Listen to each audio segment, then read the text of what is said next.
Sobre la regeneración, George Whitefield. Capítulo 2. En tercer lugar, voy a presentar algunos argumentos para fundamentar la afirmación del apóstol Pablo de que uno debe ser nueva criatura.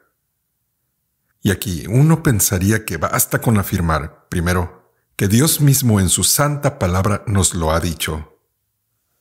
Muchos textos del Antiguo Testamento podrían ser citados para comprobar este punto. Y de hecho, al examinarlos, uno se podría preguntar cómo Nicodemo, que era el maestro en Israel y que por lo tanto debía instruir al pueblo en el significado espiritual de la ley, fuera tan ignorante con respecto a esta maravillosa doctrina cuando le preguntó a nuestro bendito Señor, ¿cómo puede hacerse esto? De seguro no podía olvidar cuán a menudo el salmista había rogado a Dios que le hiciera un corazón nuevo y renovara un espíritu recto dentro de él. Y cuán a menudo los profetas habían amonestado al pueblo para que se les hiciese corazones nuevos y mentes nuevas para que se volviesen hacia el Señor su Dios. Y sin mencionar estos y otros textos similares del Antiguo Testamento, esta doctrina se repite tan a menudo y tan claramente en el Nuevo Testamento, que es como he observado antes y como dice la palabra, para que corra el que leyere en él. Lo advierte el gran profeta y maestro del mundo entero. A menos que un hombre, cada individuo que es vástago de Adán de manera natural, nazca de nuevo de agua y del Espíritu, no podrá entrar en el reino de Dios. Y no sea que seamos capaces de menospreciar esta afirmación, y como Nicodemo rechacemos la doctrina porque no podemos explicar inmediatamente cómo puede hacerse esto. Nuestro bendito Maestro lo afirma, pudiéramos decir, como por medio de un juramento. De cierto os digo. O leyéndolo de otro modo, yo, el amén, yo, que soy la verdad misma, os digo, que es la designación inalterable de mi Padre Celestial, que el que no naciere de nuevo no puede entrar en el reino de Dios. De acuerdo con esto, son abundantes los pasajes con los que nos encontramos en las epístolas donde se nos ordena a ser renovados en el espíritu, o como ya se ha explicado anteriormente, en las facultades más íntimas de nuestra mente. Despojarnos del viejo hombre que es corrupto y revestirnos del nuevo hombre que ha sido creado conforme a Dios en justicia y santidad verdaderas. Se nos dice también que las cosas viejas tienen que pasar y todas ser hechas nuevas, que debemos ser salvos por el lavamiento de la regeneración y la renovación en el Espíritu Santo. En mi opinión, si no se citara ningún otro pasaje aparte de las palabras del texto, creo que ellas serían suficientes, ya que el apóstol afirma positivamente, si alguno está en Cristo, nueva criatura es. Se pueden presentar muchos otros textos para confirmar esta misma verdad, pero los ya citados son tan claros y convincentes que uno pensaría que nadie podría negarlos. Claro, a menos que se nos dijera que hay algunos que teniendo ojos no ven y oídos no oyen, y que no entenderán con sus corazones ni oirán con sus oídos, para que no se conviertan y Cristo los sane. Pero bueno, continúo con un segundo argumento, y será tomado de la pureza de Dios y del presente estado corrupto y contaminación del hombre. Dios es descrito en la Sagrada Escritura, y hablo a los que profesan conocer la Escritura, como espíritu, como un ser de una santidad infinita tal que es muy limpio de ojos para ver el mal. Y también es descrito como un ser tan trascendentalmente santo que se dice que en sus ángeles no confía y ni aun los cielos son limpios delante de sus ojos.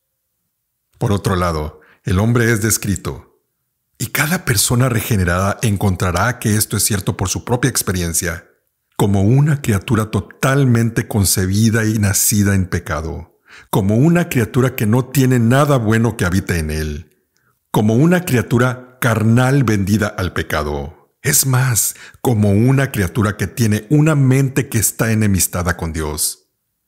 Y puesto que hay una diferencia tan infinita, ¿podría alguien imaginar cómo es que un sucio, corrompido y contaminado miserable podría habitar con un Dios infinitamente puro y santo antes de ser transformado y conformado en cierta medida a la semejanza de ese Dios?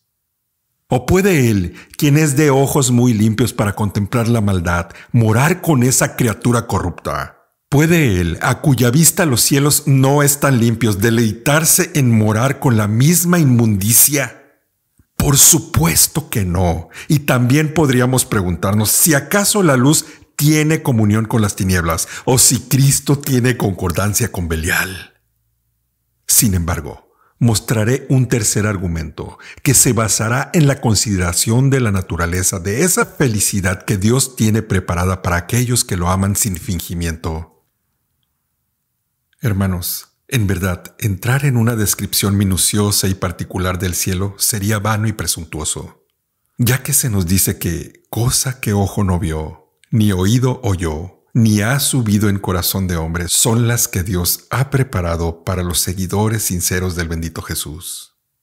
No obstante, podemos aventurarnos a afirmar en general que, así como Dios es espíritu, así también la felicidad que ha guardado para su pueblo es espiritual, y consecuentemente, a menos que nuestras mentes carnales sean cambiadas y espiritualizadas, nunca podremos ser reunidos con los santos en la luz para participar de esa herencia. Es sin duda por esta razón que el apóstol declara que es el decreto irrevocable del Todopoderoso, que sin santidad, sin haberse purificado por la regeneración y teniendo la imagen de Dios de este modo reinsertada en el alma, nadie podrá ver al Señor. Y por cierto, es muy notable que nuestro bendito Maestro, en el famoso pasaje antes citado concerniente a la absoluta necesidad de la regeneración, no dice que el que no naciere de nuevo no entrará, sino que el que no naciere de nuevo no puede entrar en el reino de Dios. Eso se funda en la naturaleza misma de las cosas que dicta que, a menos que tengamos disposiciones forjadas en nosotros compatibles con los objetos, no podemos tomar ningún tipo de complacencia o satisfacción de ellos. Por ejemplo, ¿qué deleite podría proporcionar la música más hermosa a un sordo? ¿O qué placer puede dar la imagen más excelente a un ciego? ¿Puede un paladar insípido saborear las más finas exquisiteces o un cerdo estar satisfecho con un bello jardín de flores? Claro que no. ¿Y cuál es la razón de ello? La respuesta es obvia. Porque ninguno de ellos posee una disposición mental correspondiente o acorde con aquello que existe para ser disfrutado. Y así es con el alma en el más allá, pues la muerte no hace mayor alteración en el alma que ampliar sus facultades y hacerle capaz de recibir impresiones más profundas, ya sea de placer o de dolor. Si se deleita en conversar con Dios aquí, será cautivado con la vista de su gloriosa majestad de allí en adelante. Si se complació con la comunión de los santos en la tierra, estará infinitamente más complacido con la comunión y la sociedad de los santos ángeles y los espíritus de los justos hechos perfectos en el cielo. Pero si lo contrario de todo esto es verdad en el alma, podemos estar seguros de que no podría ser feliz, aunque Dios mismo la admitiere, cosa que nunca hará, en las regiones de los bienaventurados. Ahora me apresuro a llegar al cuarto y último argumento de este capítulo, porque la redención de Cristo no será completa en nosotros a menos que seamos nuevas criaturas. Si reflexionamos en verdad sobre el primer y principal fin de la venida de nuestro bendito Señor, encontraremos que fue una propiciación por nuestros pecados para dar su vida en rescate por muchos.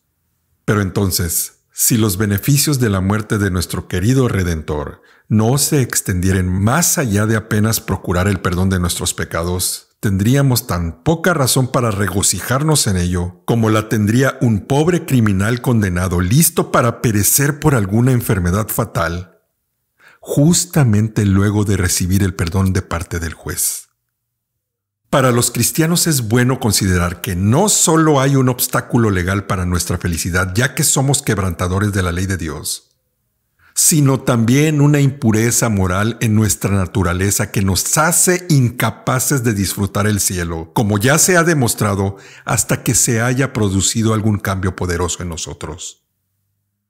Es necesario, por lo tanto, para que se complete la redención de Cristo, que se nos conceda el favor del Espíritu Santo de Dios para cambiar nuestra naturaleza y así prepararnos para el disfrute de esa felicidad que nuestro Salvador ha comprado por su preciosa sangre. Por consiguiente, las Sagradas Escrituras nos informan que a quienes Cristo justifica, o a quienes perdona sus pecados y a quienes les imputa su perfecta obediencia, también santifica, purifica, limpia y cambia totalmente sus naturalezas corruptas. O, como también dice la Escritura en otro lugar, Cristo nos ha sido hecho justificación, santificación y redención. Gloria a su nombre.